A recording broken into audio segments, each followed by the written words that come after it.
Hello everyone, welcome to the Easy Tech, Quick and Easy Tech. So today I'm going to talk about how to load multiple formatted Excel sheet to SQL Server and SSIS package. Let's say I have three multiple Excel files, first one, and I have each file, it's a pre-formatted, which is the column header is going to be number 9. So I want to skip from 1 to 8 and then start loading the Excel file from row number 9, from 9 and down.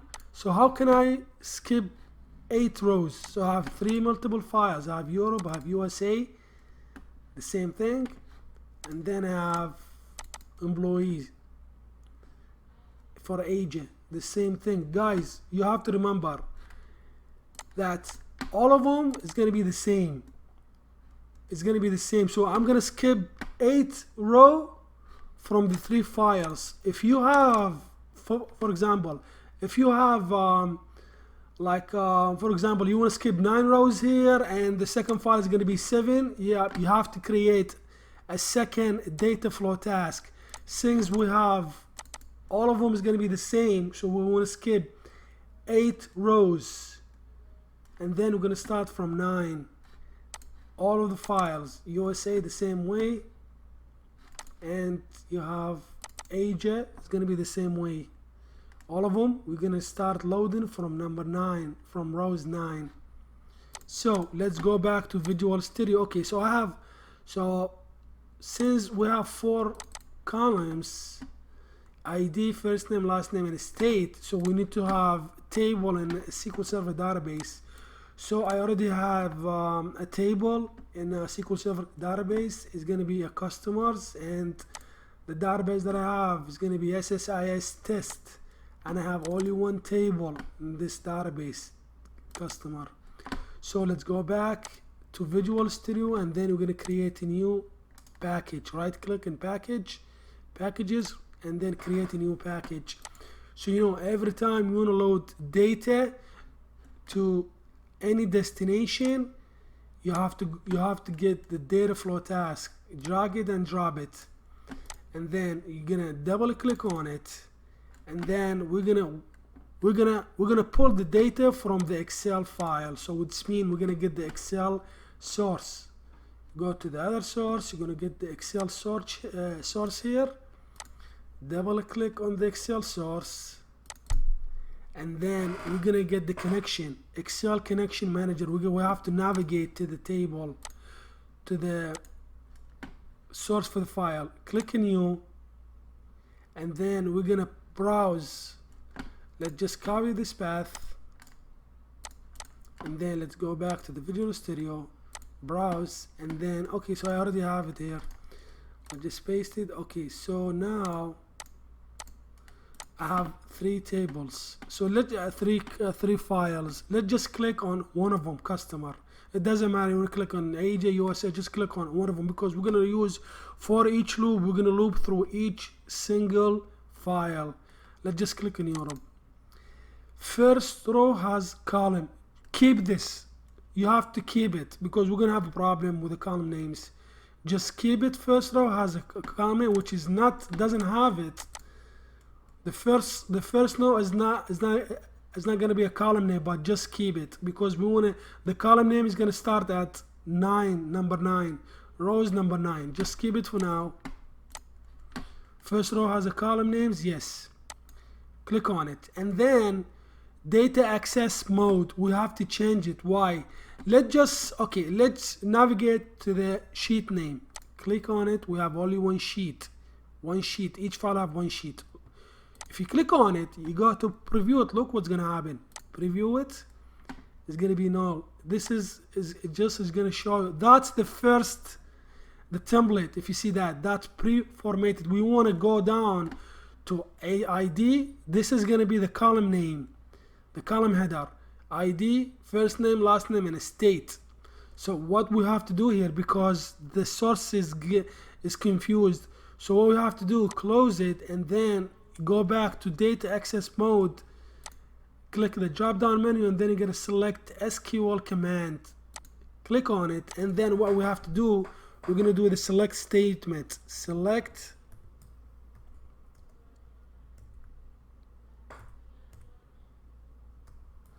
all. You can just have a question mark, or you can get like an ID, first name, and so on. Let's just get all of them. From where we have to get the sheet name. Let's go back to the table. Click on one of the table. Hold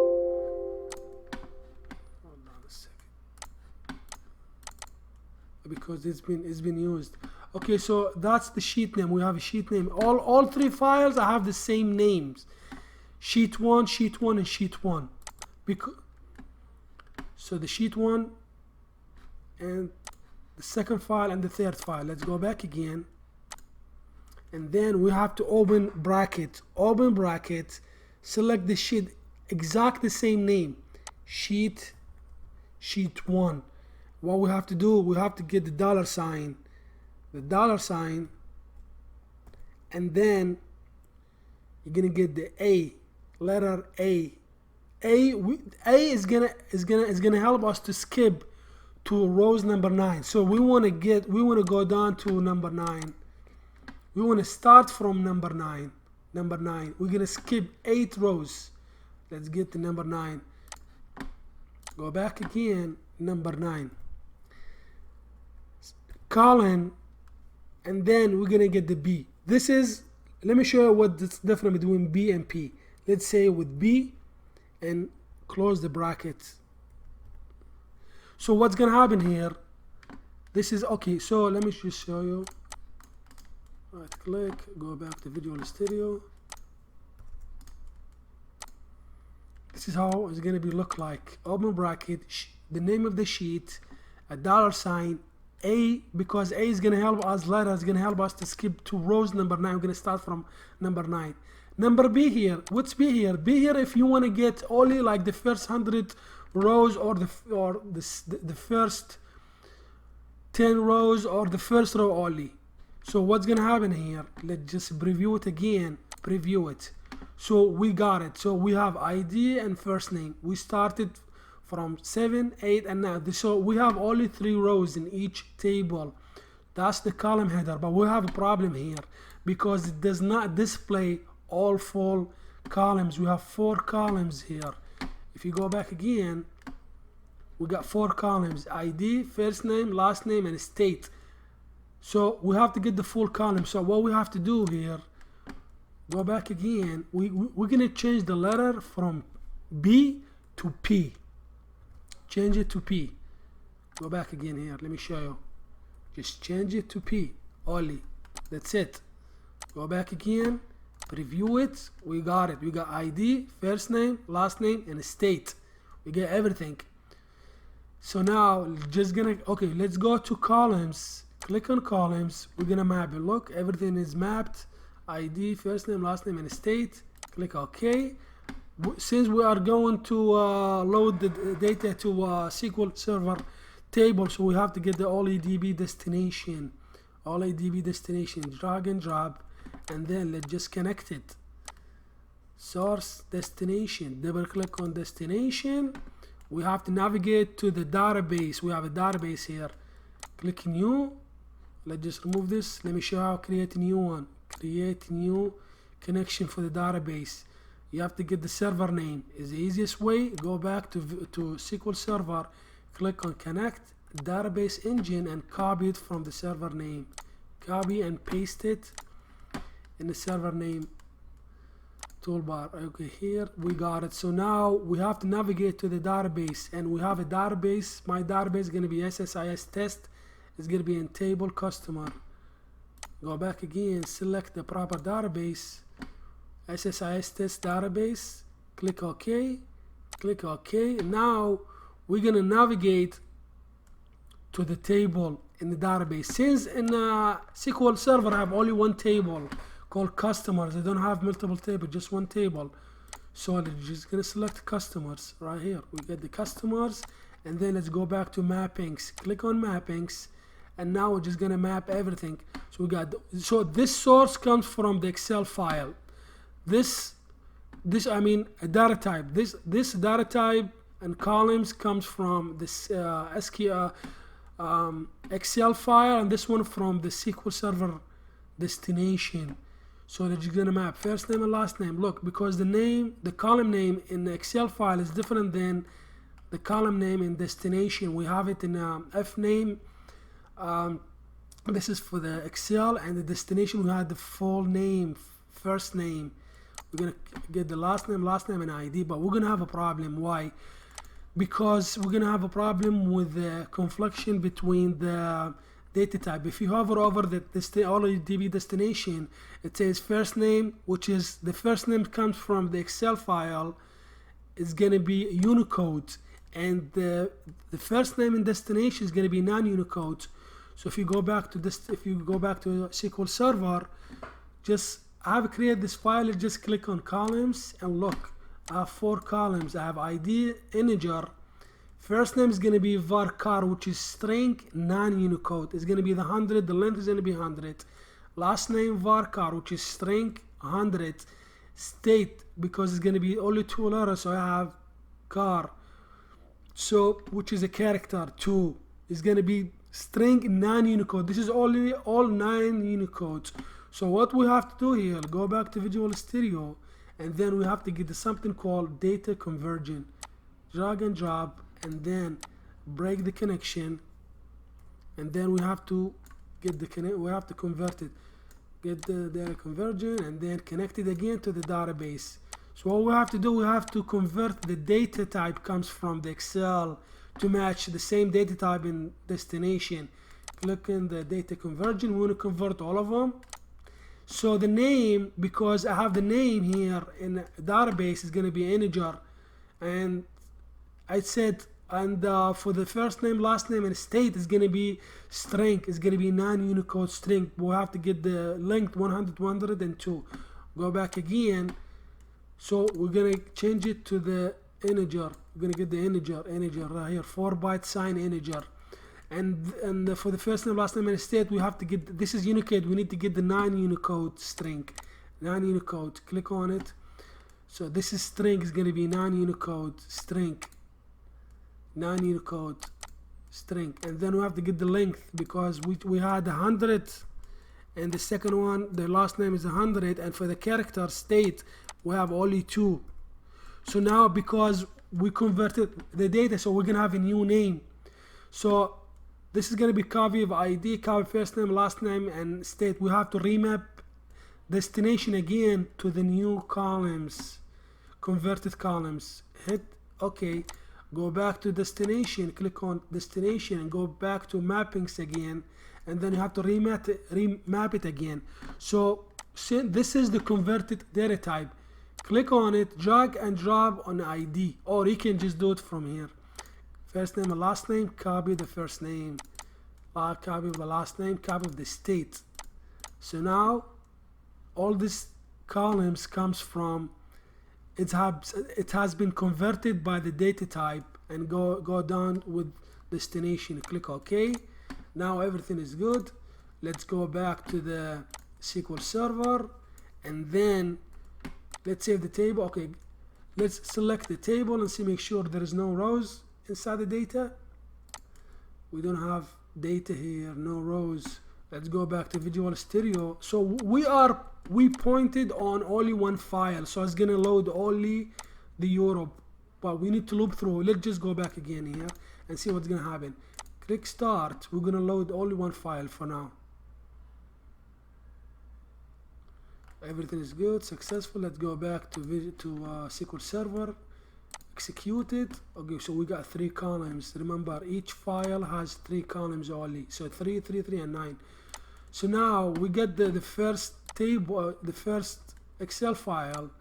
Let's loop through all of them. Let's just gonna loop through all 3 files. So what we have to do here, we have to get something called ForEach Loop. We're gonna loop through the files. We don't want to get the for loop container, because we don't know how many times we want to loop. We can loop through times, 4 times, 5 times. We can the for loop, but let's get the ForEach Loop, because in the future somebody's gonna dump a lot of files here. We're gonna have 6, 7, 8 files. We don't know exactly, so that's why we're gonna get the for each loop. Get the for each loop, and then drag and drop the data flow task inside the for each container. And then what we have to do here, double click on for each loop to configure it. Click on it, go to collection, and then we can hard code it. We can just point it to the file path, but we don't want to hard code it, because in the future someone is going to change the path of the file. If you change the file of the path, that means you have to go to every single component. You have to change it from here. You're going to go to the connection, configuration, the properties again. So we have to get the variable. It's going to be so easy for us. Create a new variable, and then we're going to call it a file path. And then for the data type, it's going to be string. It's going to be non-Unicode. And then we have to get the value, which is going to copy the file path,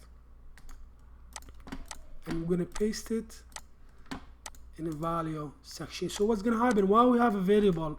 Because in the future, if you change the file path, it's so easy. Just copy the file path and paste it in a variable section. That's it. And every component related to the file path will change automatically.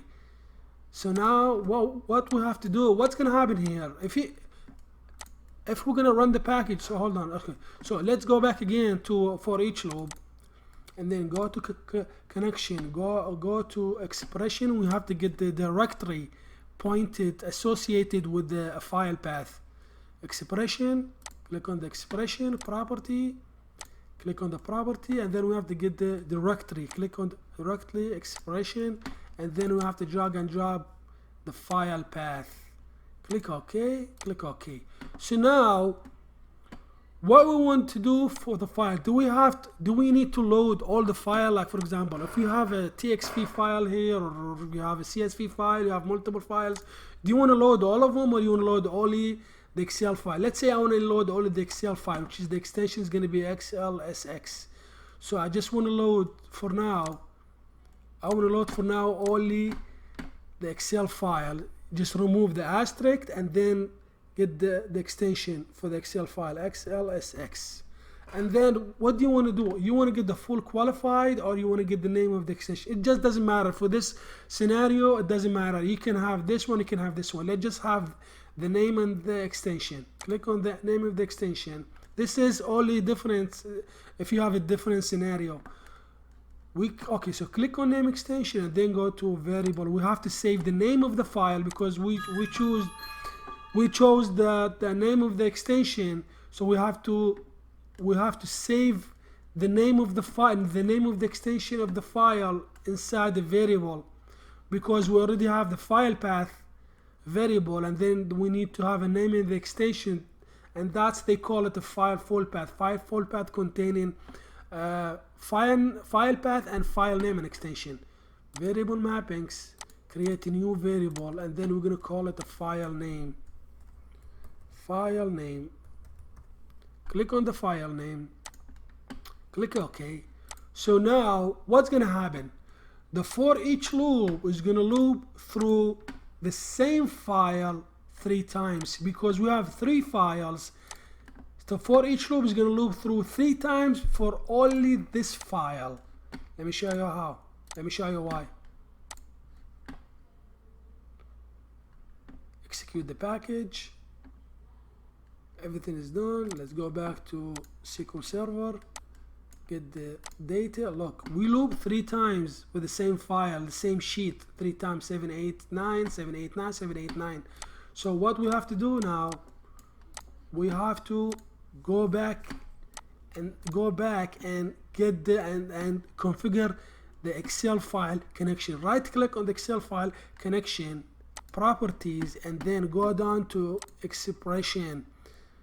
Click on the expression and then property, and then you have to select the Excel file path. Click on it, expression, click on the expression, and then we have to get the full file path. A full file path meaning it's combined file path plus the file name. File path, evaluate expression, and then we have to get the a backslash here.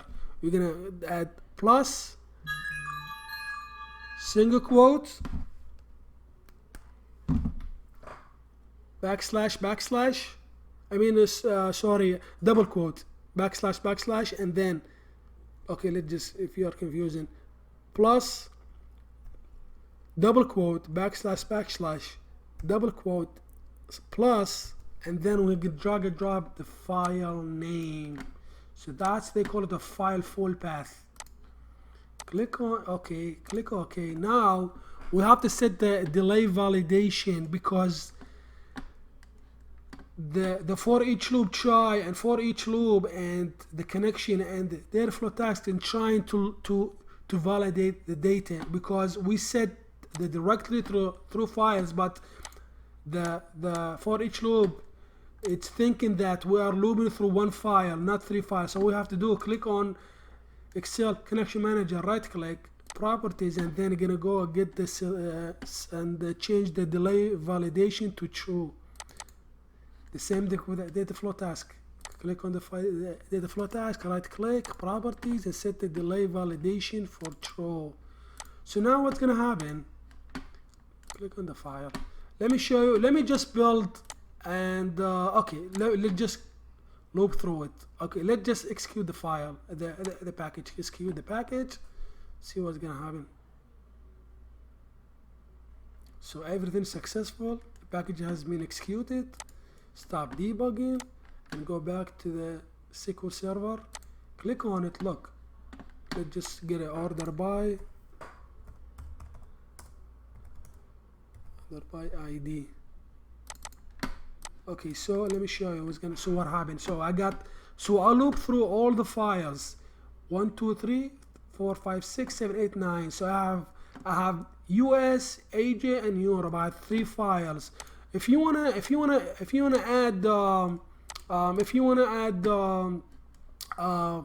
script task to show you the file, the name of the file, and the name of the name of the sheet, the name of the file, you can just get something called script task. Drag and drop the script task, and then connect it, and then double click on script task. Go to okay, so it doesn't matter if you can do it in Visual Studio, Visual Basic, or C#. I'm gonna do it in the C#. Go to read on variables, click on it, and then you have to select the file name. What is the file name? The file name is gonna be in user. Why in user? Because if you go back to variables, this is we create this variable, not the system. So this is a user create this. We have to get the file name. Go back again, double click, and then read only variables, and then we're gonna get the file name. Go to user file name. Click on the file name. It's gonna show you. Click OK. We're gonna go to edit script. We have to type script in C#. Just wait a second.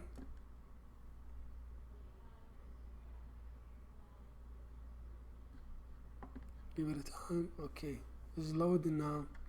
Okay, let's go back and add our script here.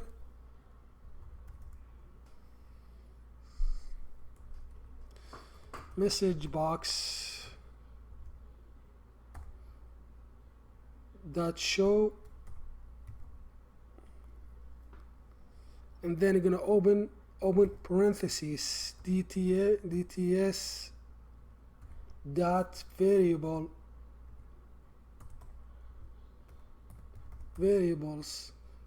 and then we're gonna open bracket, because we're gonna add the variable.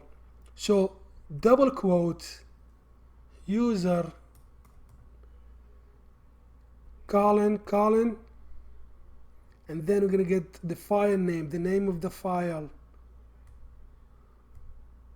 the name of the variable, sorry, not the name of the file, the name of the variable,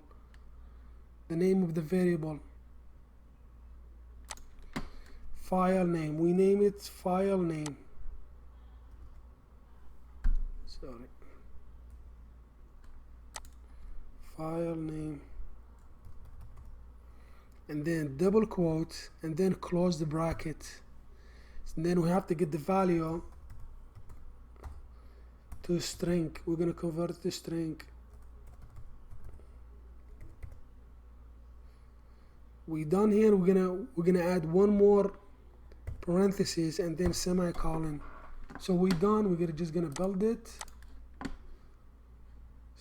Build it. Started. Build. Succeeded.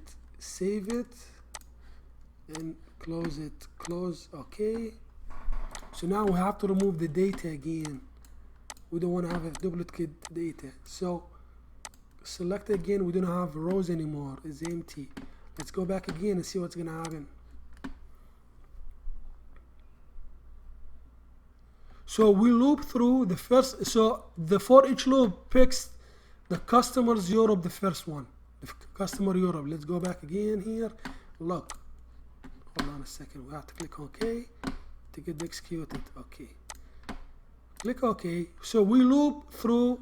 So we got the first file. We got it. It's the Europe, and then the second file is going to be USA. That's USA. We go back again. We got the USA, US and Europe, and it's going to be the third file will be Asia. We done. That's it. Go back again. Execute it. We got all the files. Thank you very much, guys, and have a nice day.